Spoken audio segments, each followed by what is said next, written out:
नमस्कार दोस्तों, स्वागत है आपका एग्जाम बुक चैनल में। दोस्तों, यूपी पुलिस कांस्टेबल 2021 की जो है वो नोटिफिकेशन आपका जल्द जारी होने वाला है। ठीक है, जैसा कि आपको जो है पता चला है कि आपका लगभग 25,000 वैकेंसीज़ जो हैं वो आपका इस वैकेंसी में जो है वो इंक्लूड करी जाएंगी। फर्दर जो है आपकी वैकेंसी इंक्रीज़ भी हो सकती हैं। ठीक है, ये भी जो है एक चीज़ है जो है आपको पता होनी चाहिए। तो इसके बारे में हम डिटेल में बात करेंगे। नोटिफिकेशन कब आएगा, रिटन की डेट क्या रहेगी, डीवीपीएसटी रनिंग एज रिलैक्सेशन का कुछ मैटर है या नहीं है, सारी चीज़ें आपकी जो है डिटेल में इसमें बात करेंगे। सबसे पहले बात कर लेते हैं उन कैंडिडेट्स के लिए जो कि यूपी पुलिस कांस्टेबल के बारे में या अदर स्टेट के कैंडिडेट जो कि कुछ नहीं जानते हैं, डिटेल में चीज़ों को इसमें बताया जाएगा। देखिए, सबसे पहले हम बात कर लेते हैं कि नोटिफिकेशन, डेट ऑफ नोटिफिकेशन जो है, डेट ऑफ नोटिफिकेशन ये आपका लगभग 15 दिसंबर तक आपका ये नोटिफाई हो जाएगा।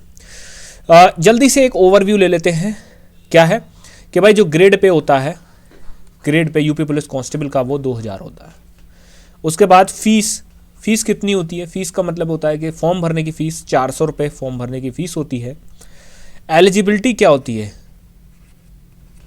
एलिजिबिलिटी क्या होती है? 10+2, मतलब आपको 10+2 inter CBSE, ICSE, UP board, other state board, NIOS सारे मान्य रहते हैं इसमें। ठीक है, उसके बाद एक अधिमानी अर्हता का भी एक जो है एडिशनल क्वालिफिकेशन का एक इसमें पॉइंट रहता है। उसमें सिर्फ और सिर्फ इतना होता है कि जब भी दो कैंडिडेट्स के नंबर, कैंडिडेट ए और कैंडिडेट बी के नंबर, जब दो बराबर नंबर आ जाते हैं, जैसे 250 नंबर इनके आए, 250 नंबर इनके आए, अब कैसे डिसाइड करें? दोनों सेम कास्ट के हैं, दोनों सेम, सारी चीज़ें सेम है, तो कैसे डिसाइड करेंगे किसका सिलेक्शन होना चाहिए? फिर डिसाइड करते हैं कि अगर ए के पास एनसीसी का सर्टिफिकेट है या ओ लेवल का certificate, NCC B certificate, O level का सर्टिफिकेट है, या फिर टेरिटोरियल आर्मी में अगर उसने 2 साल दिए हैं अपने, तो ए का सिलेक्शन जो है वो हो जाएगा आपका। ठीक, एज कितना रहेगा? एज देखिए, फॉर मेल कैंडिडेट्स आपका एज 18 से 22 रहता है।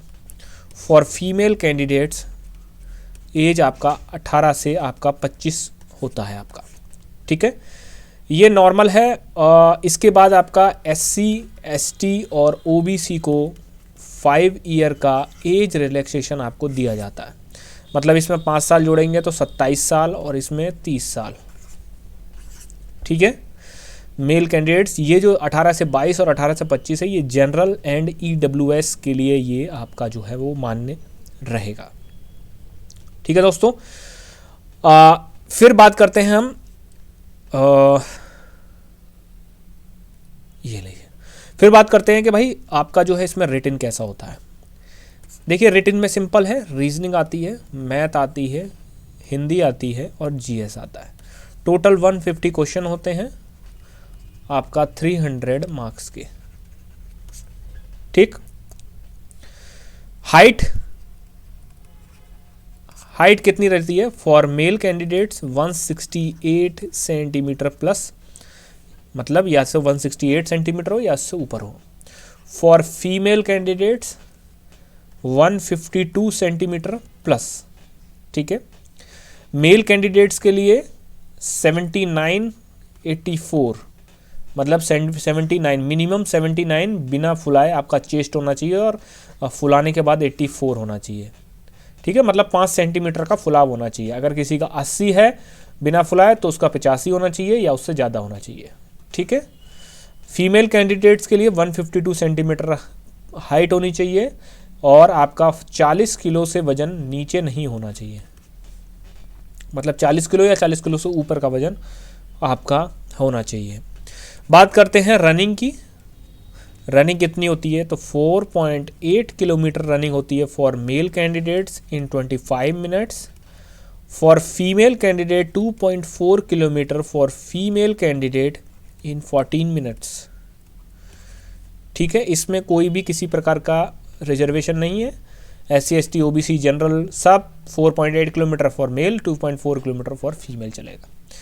जितना भी आपका जो एज रिलैक्सेशन है, एज रिलैक्सेशन में ही आपका जो है वो कैटेगरी देखी जाती है, अदरवाइज किसी में नहीं। बाकी जब मेरिट वगैरह बनती है तब आपका देखी जाती है। ये एक ओवरऑल मैंने आपको बता दिया कि इतना आपका जो है एक आपको नॉर्मल तरीके से पता होना चाहिए। आगे बढ़ते हैं। मैंने आपको बता दिया डेट ऑफ नोटिफिकेशन 15 दिसंबर तक आपका जो है डेट ऑफ ये आपका नोटिफाई हो जाएगा। रिटिन आपका मई/जून में आपका रिटिन होगा। जो लोग ये कह रहे हैं कि 10 जनवरी 15 जनवरी 20 जनवरी तक रिटिन हो जाएगा, बिल्कुल फॉल्स न्यूज़ है, ऐसा हो ही नहीं सकता। रीज़न मैं आपको बता देता हूँ, अभी तक इसका टेंडर भी नहीं हुआ है, ठीक है, किस कंपनी को जाएगा किसको नहीं जाएगा, वो ड्यूरिंग इलेक्शन प्रोसेस में जो है, क्योंकि इलेक्शन प्रोसेस में भर्ती बोर्ड तो कुछ काम करता नहीं है, ठीक है, ऐसा नहीं है कि भर्ती बोर्ड उस समय परीक्षाएं भी बंद हो जाती हैं, तो उसी समय जो है टेंडर प्रोसेस जो है चलता रहेगा। और आपका जो है मई/जून में चांसेस हैं आपके सबसे ज़्यादा कि आपका एग्ज़ाम हो जाए। ठीक, अभी सिर्फ अध्याचन गया हुआ है, उसके बाद नोटिफाई हो जाएगा, नोटिफिकेशन के बाद फिर जो है प्रोसेस अपना चलता रहेगा। ठीक है, DV/PST ये आपका सितंबर तक, DV/PST सितंबर तक, और आपका रनिंग भी आपका जो है सितंबर तक हो जाएगा। फाइनल रिजल्ट आपका दिसंबर तक, और आपका ट्रेनिंग आपकी मार्च 2023 तक आपकी जो है ट्रेनिंग शुरू हो जाएगी। मतलब इसमें भी लगभग मुझे लगता है कि 2 बैच बनाए जाएंगे। ठीक है, तो 2 बैच बनेंगे, तो पहले की मार्च से स्टार्ट हो जाएगी, मार्च अप्रैल मई जून जुलाई अगस्त सितंबर अगस्त तक सॉरी। उसके बाद नेक्स्ट बैच को वो नेक्स्ट ये 2023 दिसंबर तक जो है सारा कुछ कंप्लीट आपका, मतलब ट्रेनिंग का कंप्लीट होकर आप जो है फील्ड में आ चुके होंगे।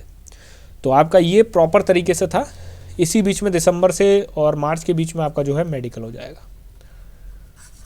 ठीक है, पढ़ाई अपनी स्टार्ट कर दीजिए, जल्दी ही जो है वो आपको सारी चीज़ें सिलेबस की और इन सब की डिटेल में बताई जाएंगी। डिस्क्रिप्शन में टेलीग्राम लिंक है, उसको ज़रूर ज्वाइन कर लीजिए। धन्यवाद।